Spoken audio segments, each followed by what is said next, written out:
Queenie was a girl, and her age stood still, and she danced twice a day on vaudeville. Gray eyes, lips like coals aglow.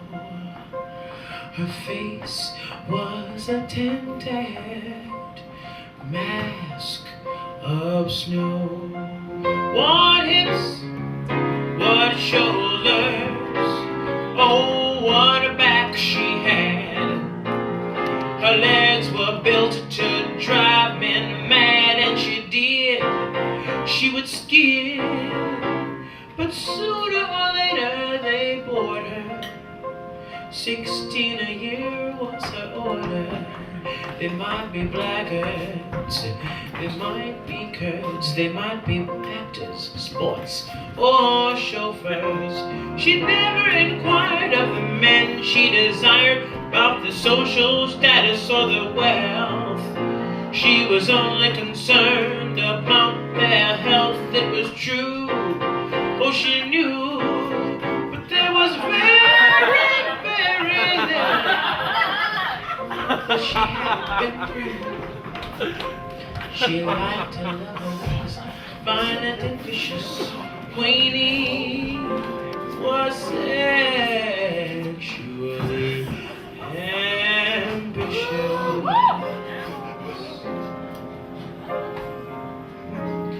So now you know, a fascinating woman as they go. She lived at present with a man named Burrs, whose act came on just after hers. A clown of renown, three-sheeted all over town. He was comical as sin, comical as hell. A gesture, a grin, and the house would yell, uproarious. He was glorious.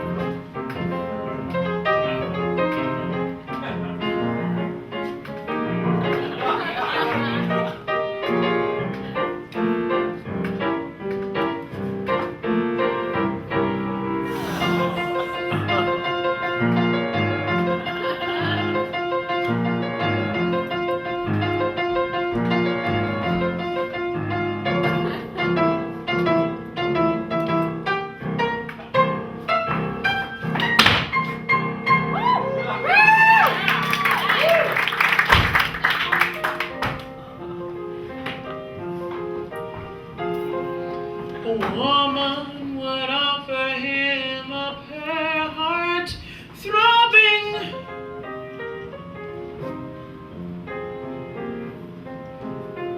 On a platter he could bite it, and it wouldn't matter.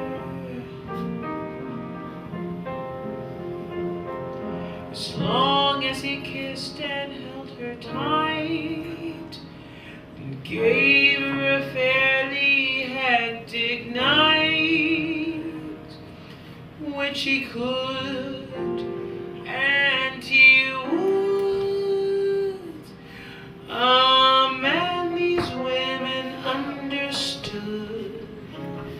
Oh yes, Burrs was a charming fellow, brutal with women and proportionately yellow.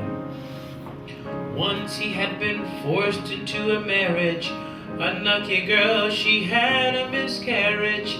2 days later, possibly due to the fact that Burrs beat her with the heel of a shoe till her lips went blue.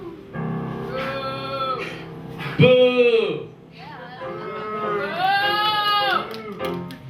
For a week, her brother had great fun, looking for Burrs with the snout-nosed gun.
she began to recover, and birds having vanished, the thing flew over.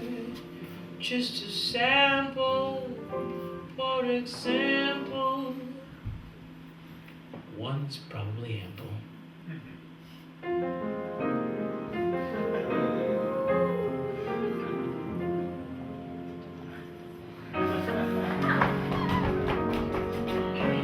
Studio, bedroom, bar, kitchenette.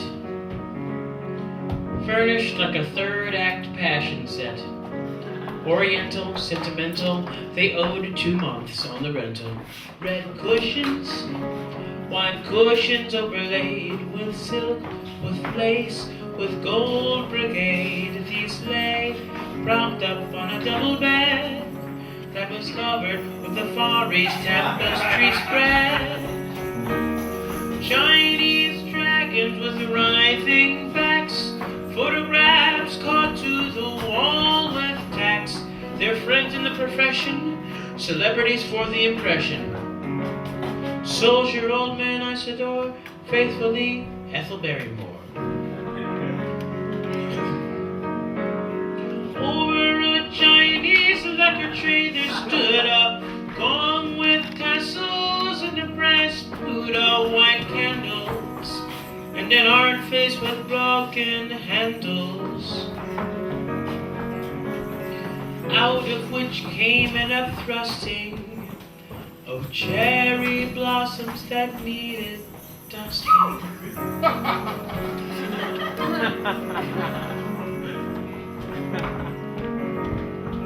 Books? Books? No. No.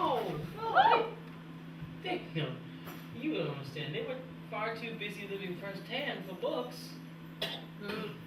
But you can set them off stage left for now. Or down center. That's cool too.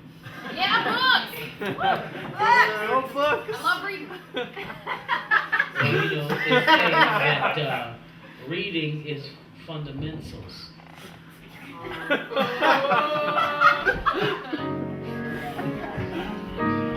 Over the grand piano stood in the corner with the air of a coffin waiting for a mourner or a guy in a tuxedo to come and do strange gestures beside it. On the broken chair there hung a pair of limp stockings and a brassiere, too soiled to wear. Nasty. But of the bedroom, nothing much to be said. It had a bureau and a double bed with one pillow and a white spread. Only occasional guests slept there. Indian birds preferring air.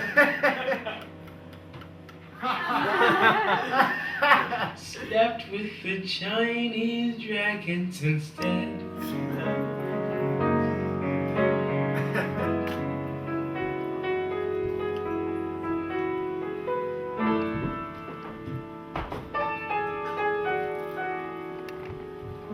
Sunday noon, it was broiling hot. Queenie woke up feeling shot. She lay stretched out on the crumpled bed, naked, slim arms above her head. She stared at the ceiling, stared at her feet, stared at the clock, and she cursed the heat faintly. Quaintly, she looked exquisite, saintly. Burrs was up, ugly, silent, unshaven, dressed in a pair of violent pink pajamas, badly crumpled. His eyes were roused and his hair was pumpled. He was gross, morose. The Tunday's tabloid spread before him, rather unusually well supplied with rape, murder, and suicide. Left him cold and unsatisfied. Even the comics seemed to bore him. Queenie lifted her head, trifle from the bed. Pussy, she piped. Her voice was pitched in a fretful key. His mouth twitched, he was dangerously still by enormous power of will. Her eyes filled with a martyred look. She registered grief and her voice shook. Boise! Boise! Well, he inquired. Boise, Queenie is oh so tired. His teeth snapped, he was glittering-eyed. For a moment or so he could not decide whether it would be best to throttle or brain this woman with a nearby bottle. I mean, a woman who slept like a corpse underside and then woke up tired. Almighty God. His teeth snapped, he was glittering-eyed. Ooh, his nerves jangled, and he saw red. Boise, pull out a cup for me. The hell I will, you lazy slut. You think you're the Prince of Wales or what? Even though, well, technically it would be princess since she's a girl. I'm sorry, that's what's in the script. It says prince. I'm sorry.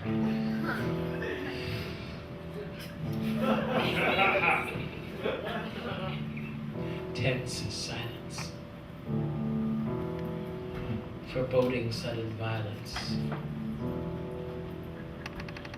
Well, he shouted, glaring, but she simply lay there staring.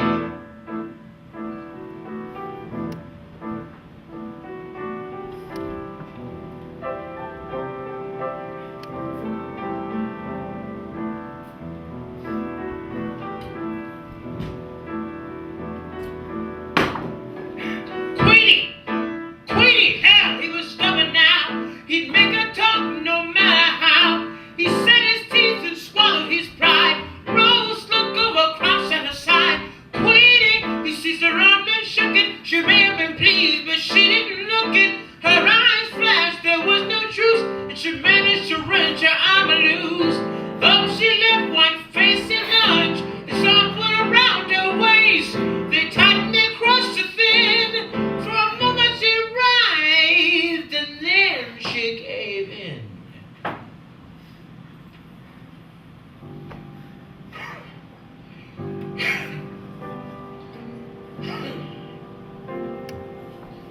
Pulled her backwards in her soft and sin. Bonnie flew down and covered him. His face was pressed deep in her breast.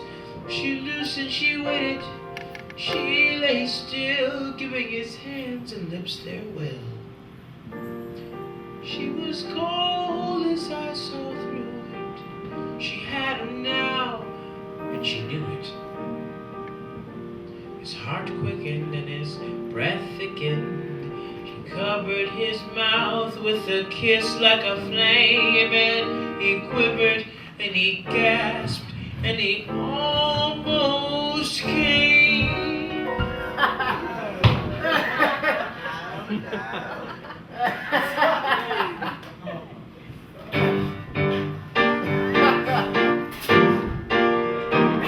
You rotten bitch, I'll fix you yet!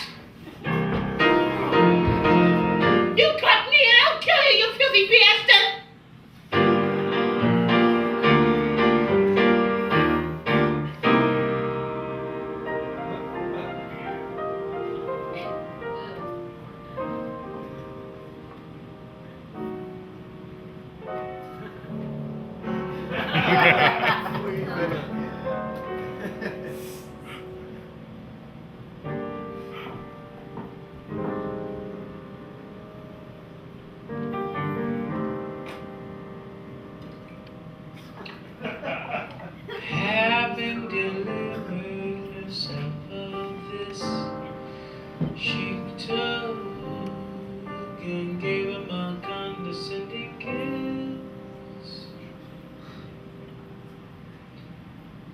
She took a crack cup from the shelf, rattled the percolator, helped herself, sat so perfect lipped, legs crossed, at ease engrossed. Beautiful, there was a love and peace, but her face was still white, and her eye flickered with angry light. At last she gave an odd, slight double nod. She raised her handsome head, and she said, "Boise, I think we're about due for a party, don't you?" Said Burrs, "I do. My God, I haven't been really tight for a week. Let's ask the gang tonight."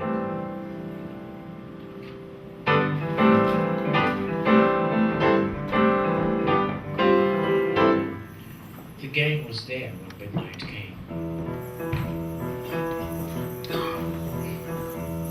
Christ, what a crew. Take a look at Madeline True.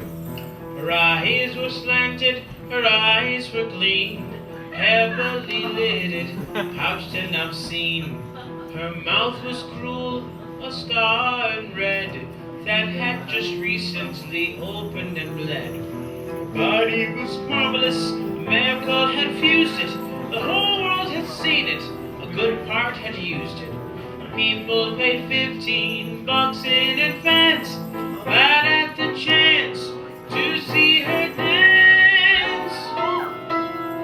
La la la la la la la la.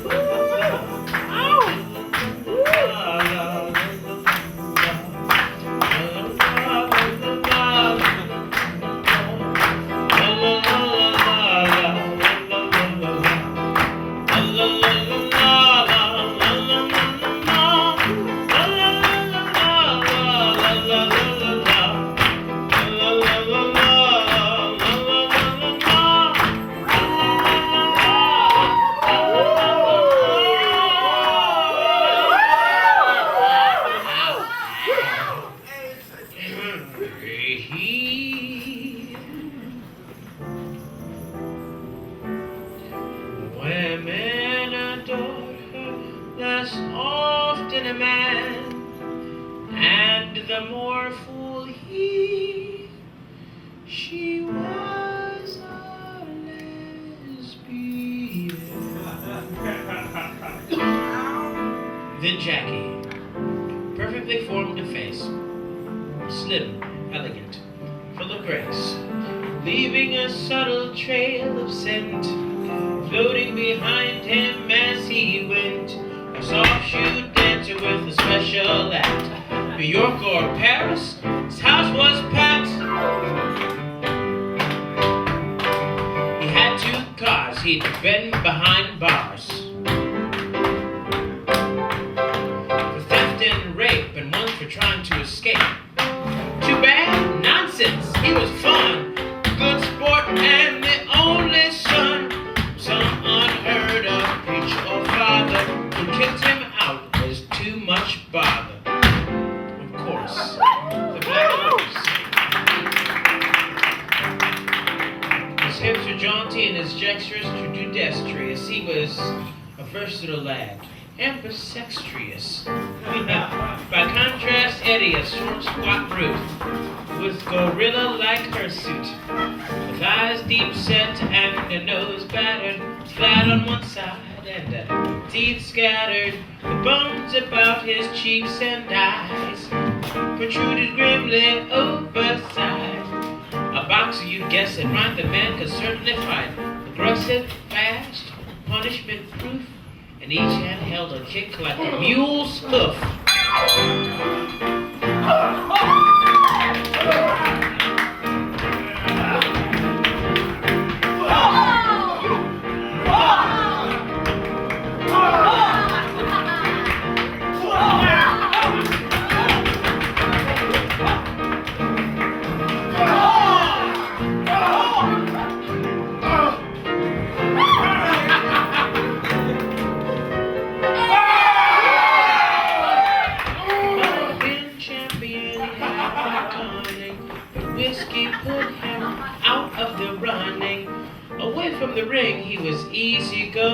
being good-natured or sober, given to blowing. But after he'd had about his 10th scotch, he was a man to be careful of and watch. And when he was mixing gin and rum, well, he was just a man that he well away from. But his woman, at present her name was May.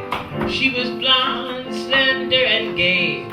But not like gay like homosexual gay, but like 1920s gay. Which meant happy. Yeah, so she was a passionate flirt. Ooh, so dumb and hurt. Better for night than for day. Which meant that she was a real good lay.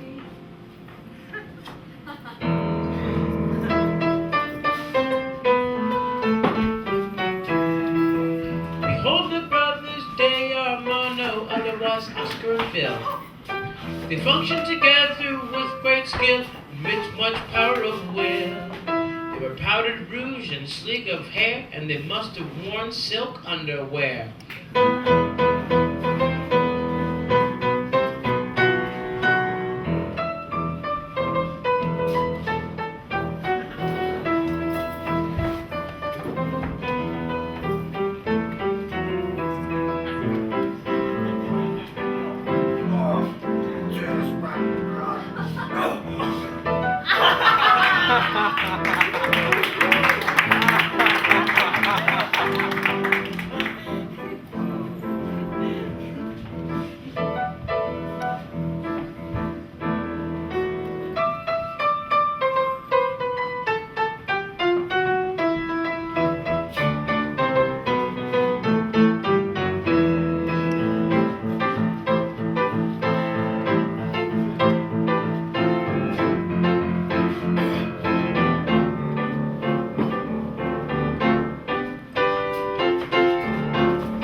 With arms laced, each about the other's waist, 'cause they were gay.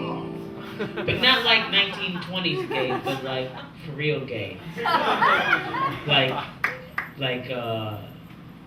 they couldn't be any gayer if their name was Gay Gayerson. Okay, I get another. Like if they went out for drinks, they would have Geiger bombs. Okay, gayer than cum on a mustache? Hey, I think that's pretty gay. I'm just saying. I've heard. Watch Dolores. Slim, dark, and tall. Slim, dark, and tall, and wrapped in a Spanish shawl, with a Spanish comb, making a flare of crimson against her smooth brown hair. A singer without a voice, but she rode in a Rolls Royce, and she made herself up and out to be of Spanish aristocracy. As a matter of fact, if one only knew, this fact was very true. She was somewhat a Negro and also a great deal Jew. In each eye lurked what she thought was a dagger, and she walked with a slink mixed with a slagger. She was swell to sleep with, I've heard, and her toenails were scarlet. She looked like and had been a Mexican second hearted. 2, 3, 4.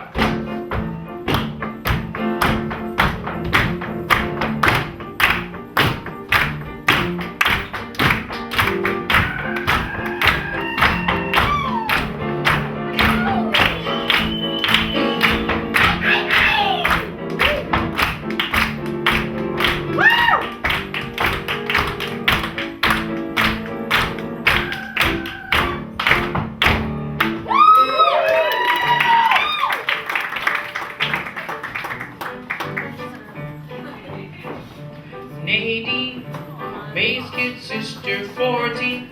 No man had kissed her. Excitement made her wide-eyed, so thrilled to be there she could have died. She was pretty, and she looked quite older.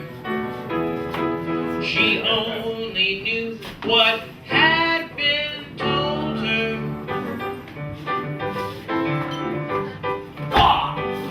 And her first words, natty and gray, with a breath you could smell a mile away, putting his better foot foremost, trying to be the perfect host.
The rest was simply repetitions, more notorious, slim additions, more practice, more hardened, more vicious, more strong. Just a nice crowd trying to get along. But tonight, Queen is surpassing more. Quizzing black and radiant tall. Bird gold for hair, face of ivory. She was something to kneel before in prayer. Woo! My God, Queenie. You're looking swell. Queenie just turned and said, I'm feeling slick as hell.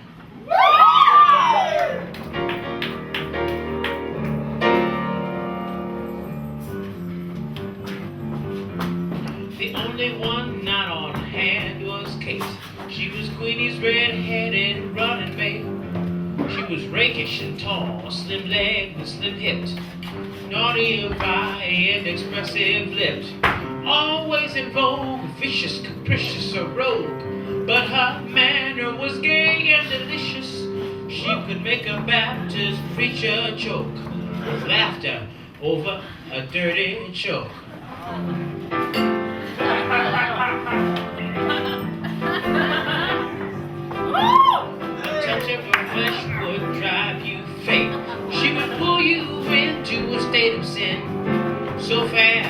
would take your breath away, and you know it, and beg you to let her stay.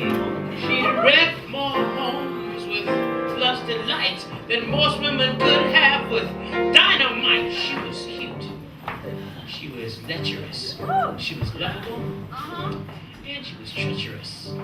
She'll keep you going all through the night, about as healthy as a cobra's bite. What the hell's that dirty box? Said Queenie.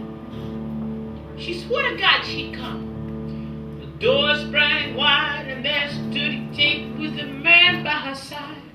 Ta-da!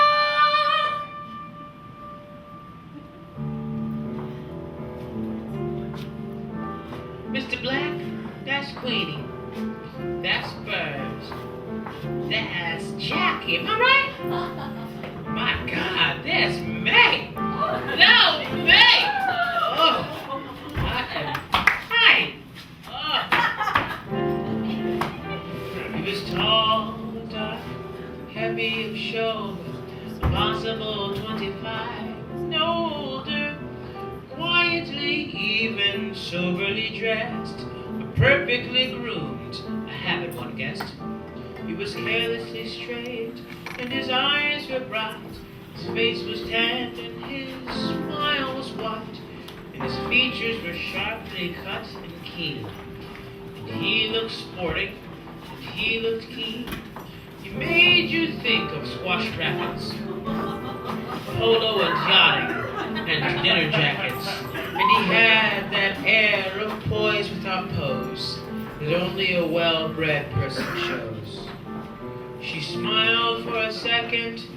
She smiled and smiled for a fraction of a second, as sharp as a file, and again that odd, slight double nod.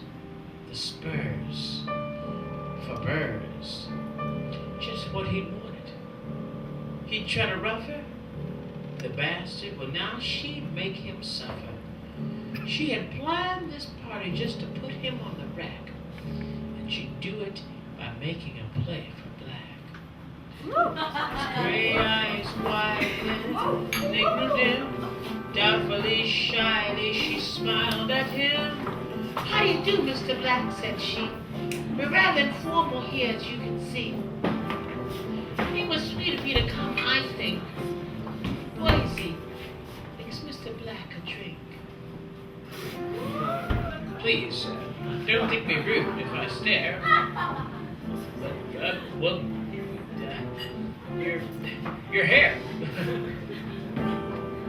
"Listen to me, kid," Kate admonished. "Keep away from that blonde-headed vamp. She was wise to yourself, but her ears were dim." "I haven't a bit of doubt," said Black. She grinned at Queenie and she smiled back, but with eyes dark and gross as though she saw a ghost. Her eyelashes drooped and made a violent stain under each eye like shadows of pain. She held it a second, seemed to recover. It was definitely dawn, and then it got over. And she left them staring after. Kate burst out in sarcastic laughter. Though she hasn't got the gall making a play for you that way. And let me tell you, she don't get hers. And if she doesn't, watch her step off with Burrs. So she lived with Burrs. He was somewhat jarred. He looked Burrs over, and he liked his looks about as well as a fish likes hooks. So this was the man of her choosing. Amusing! His smile grew knowing, his drink grew small. Just a good-looking harlot, after all.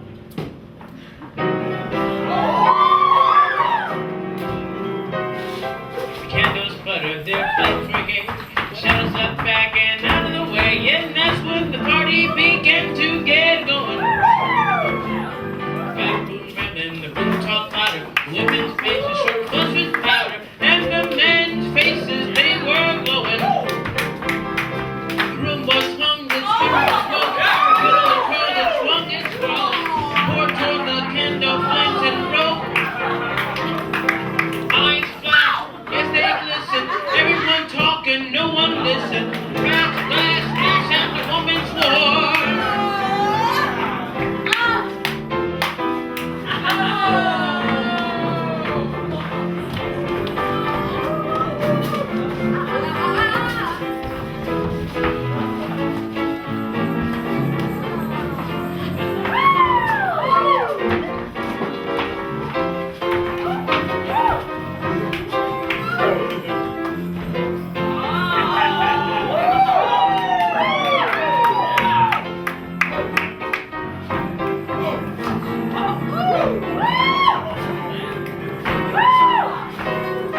Her mouth was a crimson velvet petal, and her hair was beaten from gunmetal, and she sat with never emotion, like a nun wrapped in devotion. Hungrily Madeline true-eyed her, and slowly she crossed and sank down beside her. Softly she let a hand sink on Nadine's hand. Nadine did not shrink, she did not speak, she did not stir. She sat staring at her shadows blur that hung like a web opposite to the wall. Gently Madeline's fingers slid up as along her slender small ivory arm. The lace that hid Nadine's bosom rose and quivered. Her petal lips parted and she shivered. Slowly she drew her arm away. She rose and went towards the glass-filled tray. Kate hailed first like a long-lost brother. She left Blackside to be a red-hot mother. She saw Queenie, saw her going, and she stopped the Vic, and she put on a record so blue it was sick. She moved forward swiftly, and she stood before Black. Will you dance with me until Kate comes back? Ever so shyly she smiled. He blushed like a 10-year-old child, and nodded so completely beguiled. And dance they did, dance they could. Queenie was a marvel and the boy was good. She stood up straight, slim and tall. None of your sexy stuff at all. You should have seen them. She danced as though there were a sword between them. Queenie stirred, and the stir went through him. He shifted his arm and crushed her to him. The shock of her softness stopped his breath, and the light spread, the floor swam underneath. And Queenie did more than her share. She brushed his lips with her hair. She arched inward, she clung, pressed her body on his. About a moment or two or more, and they'd have lost their balance and fallen to the floor. As it was, the music wavered and stopped. They disengaged slowly, and their arms dropped. And she fed him a blurred, bewildered glance, and she smiled and whispered, "Our first dance." Thought Black, this was obvious bait. She wants to be kissed, so why wait? His arms went around her, he whispered her name, but Queenie was playing a different game. His arm dropped like a shot, he choked, his ears turned hot. He thought this woman was a prostitute. What a cad he was, what a rotten brute. His soul was torn and bled. He wished to God he was dead. Queenie views him with large eyes, incredulous. My God, what a prize! No, don't go. You're really very nice, you know. Please be my friend. I need one so. His eyes looked with the pleasure of of a man discovering treasure. Reverently approaches his drink, uprose her drink. The glass is met with a faint clink. Glass met lip. Each took a sip to friendship.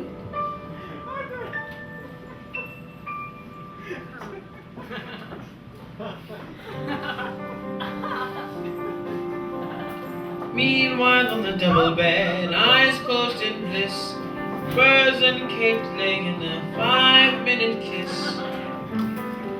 Of course it meant neither, nothing to either one. Simply snatching a bit of fun. They stirred, they unlocked, they came up for air, their eyes blurred. The room rocked, they peered here and there. Suddenly Kate had a moving thought. Where's that cockeyed bass that I brought? Her eyes found the corner and there they stopped. Her head shot forward and her jaw dropped. Well, may Jesus give me grace. He is over there mushing it up with your angel face. Yes, said Burrs. He turned to look. His eyes narrowed and his hand shook. Yeah, so they tell us? Kate winked shyly. You sure is jealous. Jealous? He gave her a glittering stare. You're crazy. What the hell do I care?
For a moment's fraction. Silence of stupefaction. Then they groaned. Then they howled. And they took action. They stormed the window like a subway crush, storming the street like a 5 o'clock rush. They jostled and they stepped on each other's toes. They elbowed and crossed, their voices rose. And imperfections fiercely applied, their thrust their grim furious heads outside. And night, and against this night, the steep black neighboring wall shot up out of sight. Sinister, silent, cold asleep. Cut out that noise!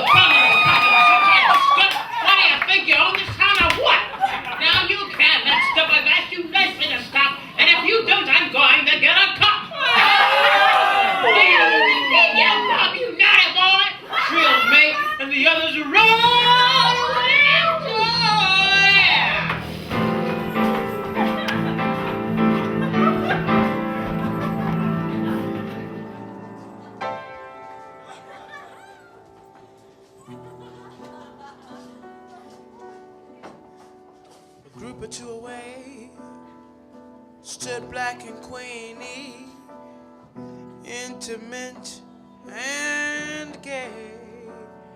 But not like homosexual gay, but like, I'm sorry, okay.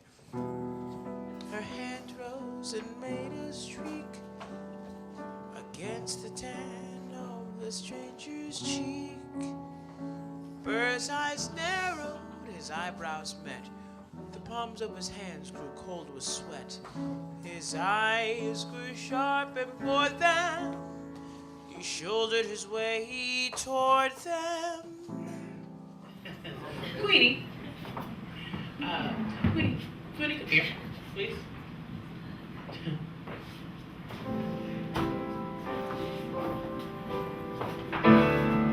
Lay off that stuff. Ah, so Burrs felt the spurs. Swell. She'd give him a gaudy taste of hell. You know what I mean. Lay off that guy.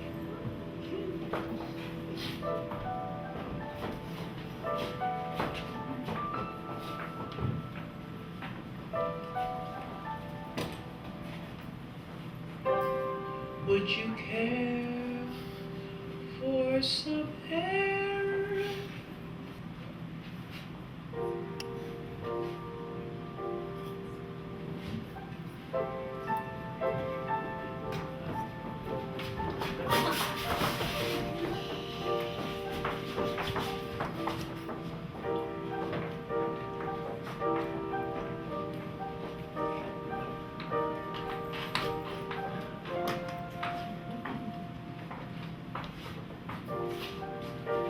The candles flared, their flames sprang high, the shadows leaned, disheveled awry, and white arms encircled swollen necks, and the party began to reek of sex.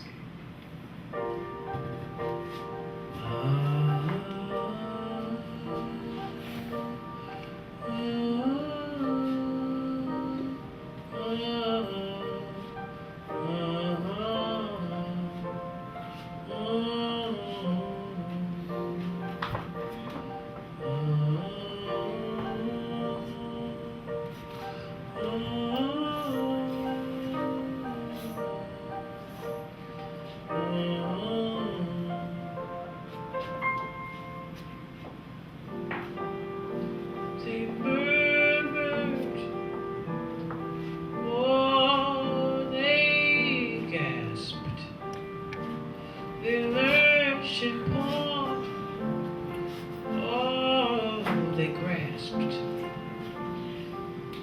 and the room was a slowly moving tangle, perplexing bodies every angle.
Don't touch it.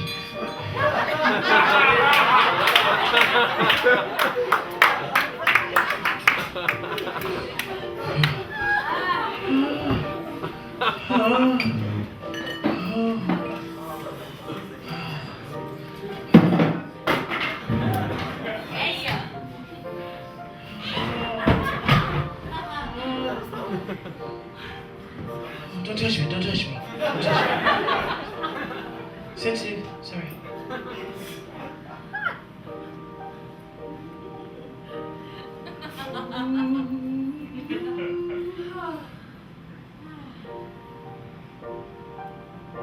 Black arms embraced, white legs naked from knee to waist.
Backs to the room, sprawled on the floor. Black and queen is sat once more. Drink stood beside them, they slouched at ease. Her head rested on his drawn up knees, and this was quite alright. When people are sworn friends or carnal thought ends, sex is despised, you'd be surprised. Seems so queer finding you here, like this. It's wonderful. He hesitated, shy. It's hard to say. I don't know, you and I. And all of this back there. A frown. A stare. Perhaps it's all the world, and we don't care. Just being here together makes it seem unreal somehow. It's rather like a dream. She smiled and said, "You're a sweet child, like any scholar's longest drink." Don't think me rude. You're marvelous, I think. You're much too fine for what's around this place. That Burrs, for instance. I'd like to smash his face. Queenie gave him a queer look. Her voice spoke, and her voice shook. When I first met Burrs, he was grand. You understand, as nice as a man could be.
Words is a type who pretends that he just wants to be friends.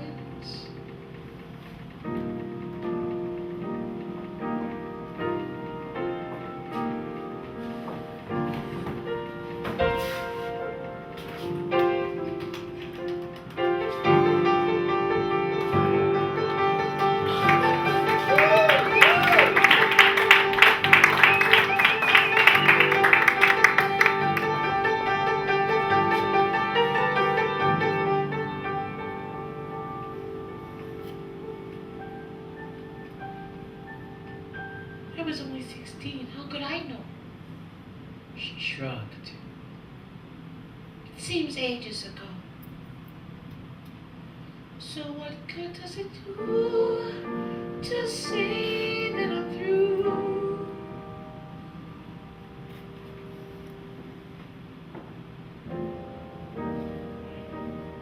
Her mouth dropped.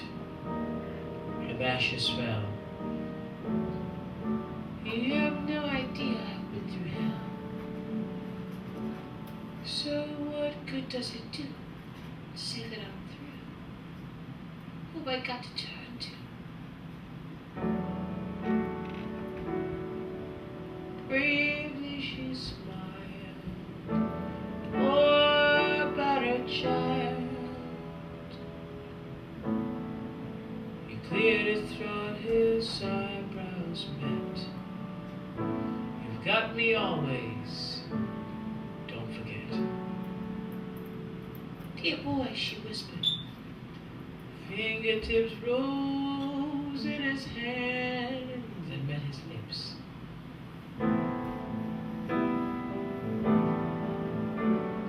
Time to time, laying on the bed, with Kate Burr's raised a disheveled head, and he scowled at blurred gold hair on a pair of wavering knees, the edge of a chair. Cut off the rest. What went on there? Burrs trembled, he felt sick. He ached for a bottle, a whip, or a stick. He'd batter that bastard, green and blue, before he was through, and Queenie too. Lie still, Bursey. Kate's hand pressed his hot head back against her breast.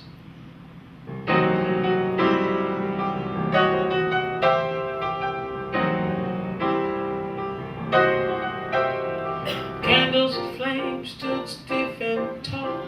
Shadows lay overlapped on the wall. A candle guttered, its flame died.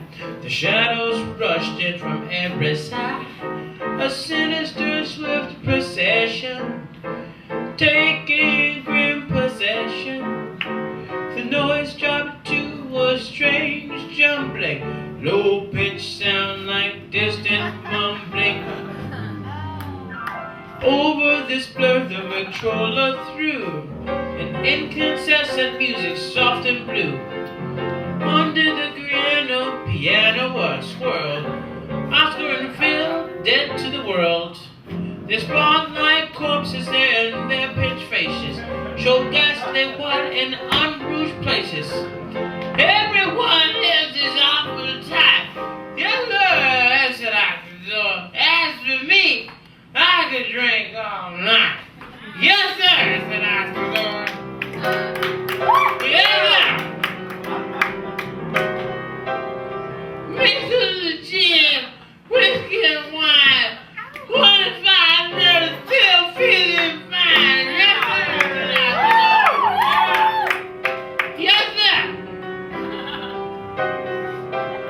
What's the use of drinking? Makes me mad. Makes it no different how many I had. No, sir, that I can do. No, sir. His eyes blinked, his eyes shut. He mumbled something, nobody knew what. His face grew haggard, his mouth open. He lurched forward and he swayed and staggered. He put out a hand and found nothing to hold. Ooh, he sank to the floor and he passed out cold. Nadine, May's kid sister, vanished. No one missed her.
Suddenly a scream shot out, May!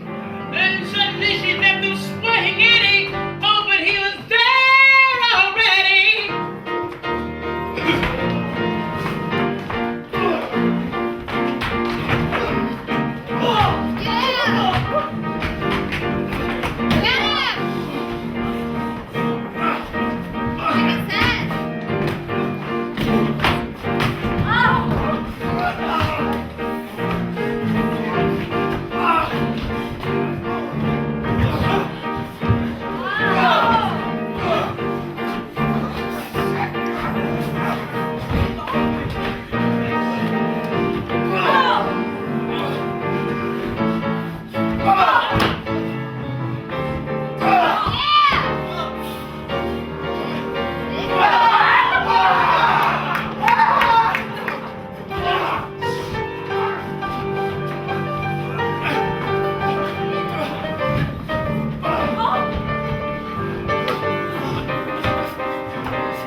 Back where Jackie's head, he spun where he stood. He fell flat and lay there, his face oozing blood.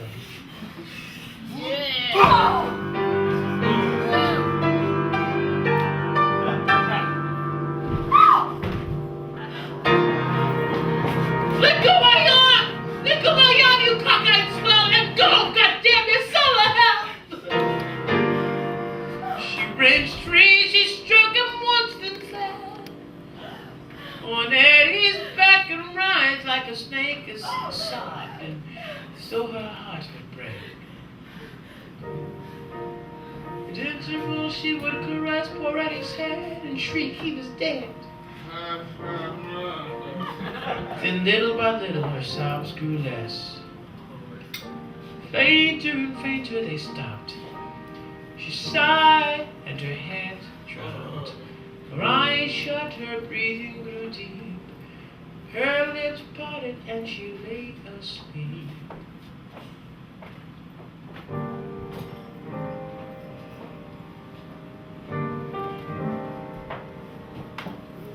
Not a word, as though nothing at all had occurred.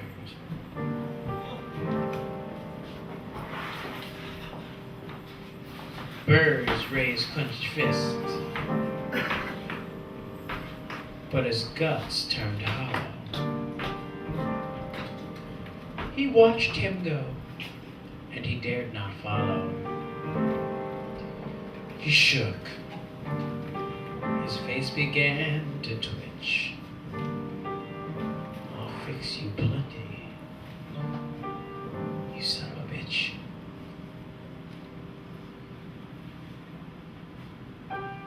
Now, outside, in the night, a window suddenly blazed with light.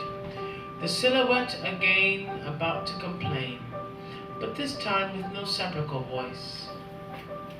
Objected to the noise. No, in pantomime, a man was shown talking over a telephone. Burrs poured a drink and he took it.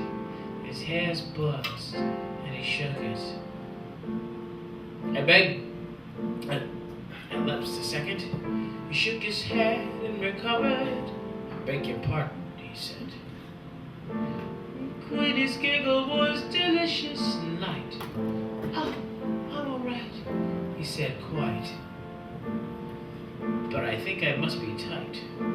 The words seemed out before he could speak. They sounded far off, strangely weak.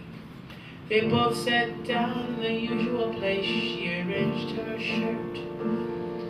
He pushed a rough hand over his face till it hurt. There now, he felt much better, but he couldn't get drunk, having just met her. So there was silence there, and his fingers played through her golden hair. She closed her eyes, her head swirled. Music came from another world. She forgot Burrs. Her revenge grew dim. This man wanted her, and she him. See, she had played, she had won, but she was caught. And her body ached madly at the thought. What a man this was! Seemed able to bring her heart leaping up. With the touch of his finger, she smiled like a child in its sleep. His hand left her hair and began to creep, with gently moving fingertips over her eyes, and felt her lips, parted them. It touched the perfect teeth that lay underneath. Lately his hand began to float over the smooth, soft skin of her chin. And suddenly came to a rest with its palm pressed.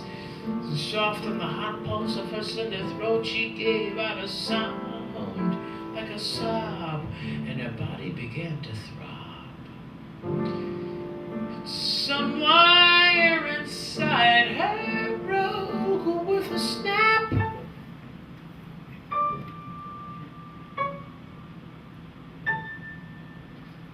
And her head slid slowly to his lap. For a while they were motionless, flushed, hushed. Slowly the air about them became too thick to breathe, heated by the flame.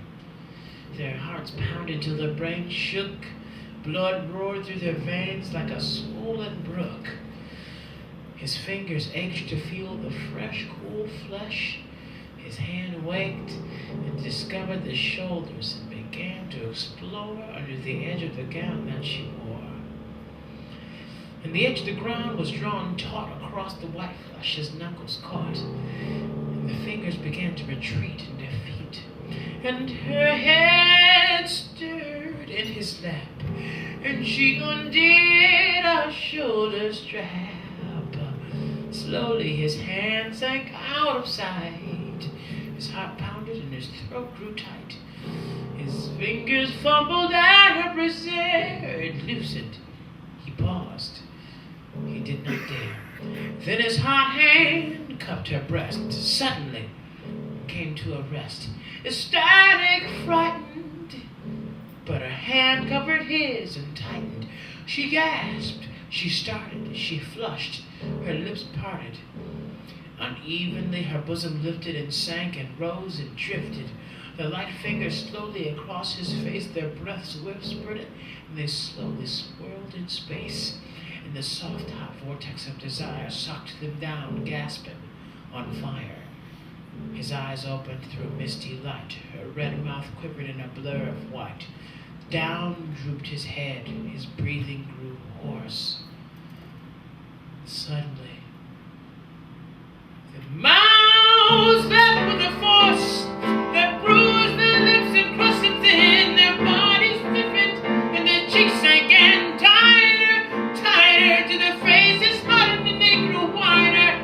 Tighter, tighter, till every nerve and vein was shot sharp with exquisite pain. And the sounds blurred, the room began to sway. Queenie tore her mouth She gasped and buried his face in her breast and held it for a moment there, tight pressed. Then she raised her head and she shook it. She rose to her knees and put out a hand, and he took it. They stood up clinging, they kissed, they drew apart. She took his wrist and put it about her waist, and then hers about his, so tightly laced. They stood, her head drooped on his shoulder. I love you, he told her. She smiled dimly, they kissed. The room hung with amber mist, exultant-eyed. They floated dreamlike across the floor towards the bedroom door. No one cared, no one stared. Birds, to hell with him. And as they passed the bed, she glimpsed his head, face up, white, dim, eyes closed, disheveled of hair, mouth open, throat bare.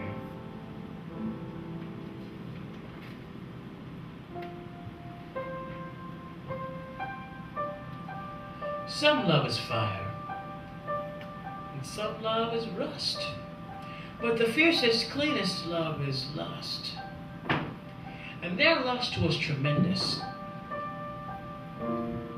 It had the feel of hammers clanging and stone and steel, and torches of the savage, roaring kind that rip through iron and strike men blind, of long trains crashing through caverns under gray trembling streets like angry thunder, of engines throbbing and horse steam spouting, and feet tramping and great crowds shouting.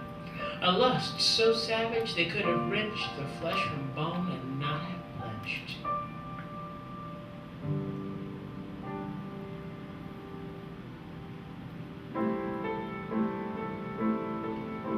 The room was filled with a stale reek. It looked disheveled, sordid, bleak. The fingers sprawled out on their flat backs, and their faces were white death masks and dirty white wax. Propped up in the corner, the brothers stood giving each other a lecture on the high cost of living. Each horribly tight, equally polite. Each one insisted the other was right. They stood there mumbling, gesturing, swaying. Neither one knew what the other was saying.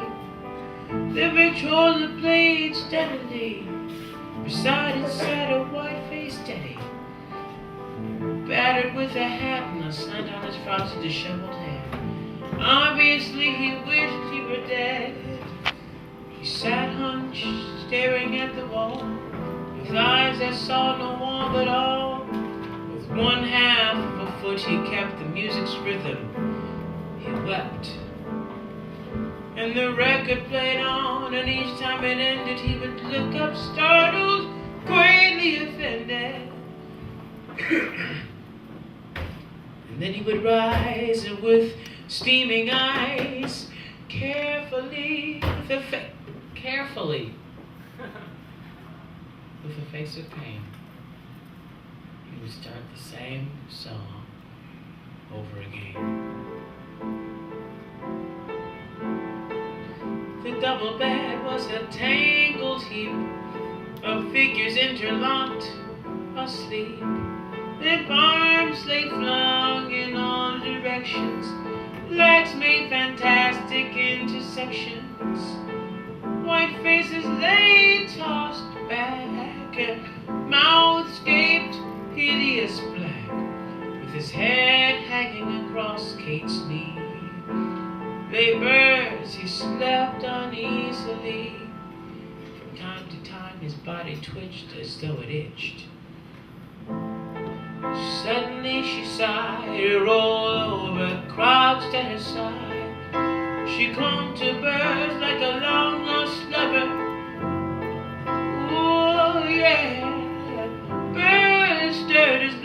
shifted, he moaned, he groaned, and his head lifted. When he pushed the girl aside, inside her crimson eye, the room rocked and hammers knocked inside his skull. It threatened to split, and his clothes seemed not to fit. His mouth and throat were foul cotton. My God, he felt rotten.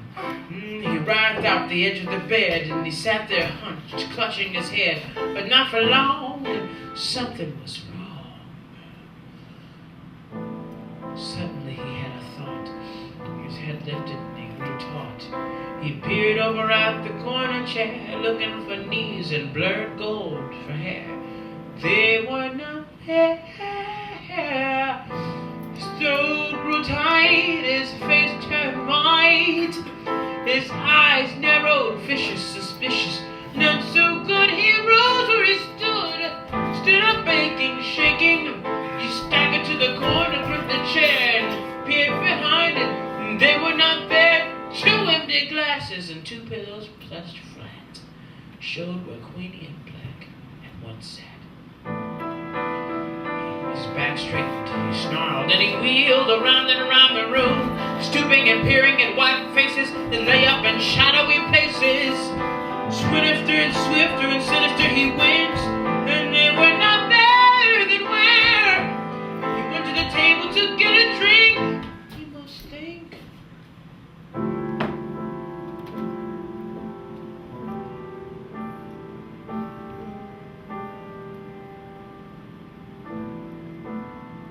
He stared at the drink.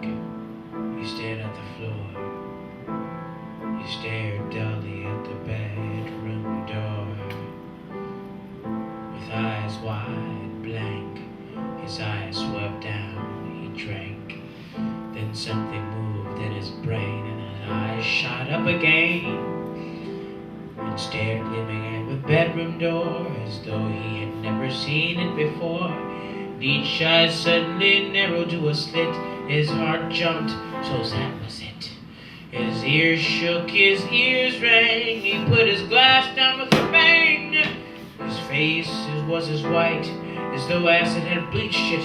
And slowly he slipped towards the door, and he reached it and turned the knob and thrust the door wide and stood at the threshold and peered inside. Who's there? A black shape stirred near the door. Who's there? Sharper than before.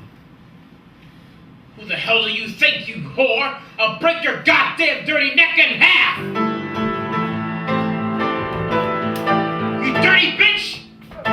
Black struck and burns real! He crashed to the floor! Get up, snarled Black, with his fist drawn back!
It spoke. Silence, darkness, and the air smelled sharp with smoke. Birds stood stock still. He whimpered faintly, cocked his head to one side, quaintly, and suddenly he stared.